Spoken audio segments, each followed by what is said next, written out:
So I sold something today that normally I wouldn't sell the way I sell it. If you recall, I had something's missing there, right? Can you remember what that was? I had a Harley Davidson 1985 mirrored collectible, I guess, that I picked up from a garage sale last year for $5.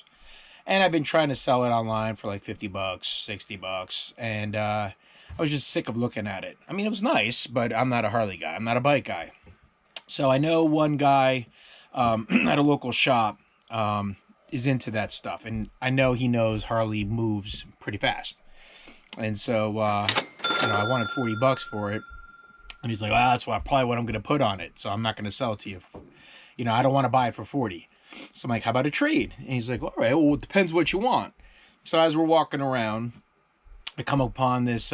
First, I wanted the big stuff. I wanted like a Grolsch sign. He's like, "No way, I have $100 on it." And I'm like, "All right, how about this stop sign?" He had $40 on it exactly.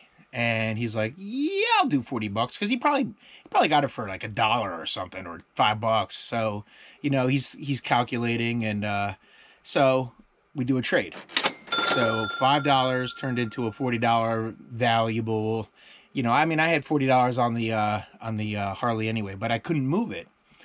So now I'm like, well, how am I going to move a larger, bulkier, heavier sign, you dope? So I took it up the road literally 5 minutes, and I brought it into the antique store, and they were interested, and so we started looking online, and we're comping right there because they're smart, they know, they're like, "Wow, these go for like $50 plus shipping," and I was like, "Yeah, people are paying $100 for these." So if you put $75, $80 on this in your shop, it will go. And so I sold it for 30.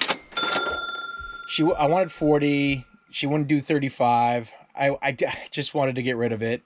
So I turned my $5 from last summer into $25 in not such a quick way. Now, is that big money? No. But I did a couple things. I built up rapport. I bought another product with me. I had a 1904 bulky bread maker. This thing right here. This bread maker that I picked up for $10. It's heavy and it's antique. It is old. Look at this thing.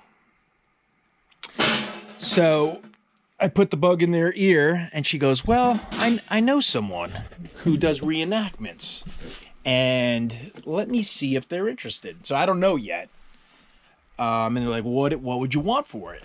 And again, remember, I paid $10 for it. So I was like, and I used the other deal to kind of build a rapport, right? So I have $25 cash. I had 2 items. I walk out with 1 item, and I offered them $60, and they're very interested in it because they know they can sell that thing for $100 and make $40 off of it. So we're leaving meat on the bone for everyone. So that's kind of like when I have an item that I just don't feel like listing or trying to sell online, or the market's too full, I reach out to a network of people, and I network. And so consider doing that. Build a rapport. I have a rapport with all the thrift ladies, and I have a rapport with all the other resellers now, the local people. In fact, they want me to buy a booth. She made the hard sale again. Said, "Well, get your own booth. You can sell these things. You could get the full 100." And I'm like, "Yeah, but I have to pay like $150 a month or whatever the price is." And I just don't source that way. I source clothing mostly and odds and ends. And so most of the things, I just can't find enough antiques, and I don't have enough to do that. So, and the other lady's like, "Yeah, it's smarter for you to do what you're doing now. You walk in with onesie, twosie items and you sell it to us." Exactly. And of course she wants me to commit monthly because that's how they make their money. But that's what we're going to do for now. So that's my my side hustle to my side hustle. So let me know in the comments below if you do something like this, if you've done something like this. I could have easily put it on Craigslist. I could have put it on Facebook Marketplace. I could have done things like that. I don't locally.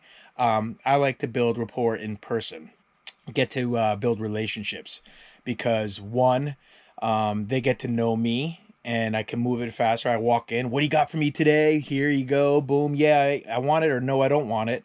I'm not going in cold every time. That's why I do it. You know, this is not the first time I've done this. I've sold them a couple of things many times, but every time I go in, it's building another piece of rapport. So I highly encourage you to do it if you have the means, and yeah, even if it's a small item too. All right.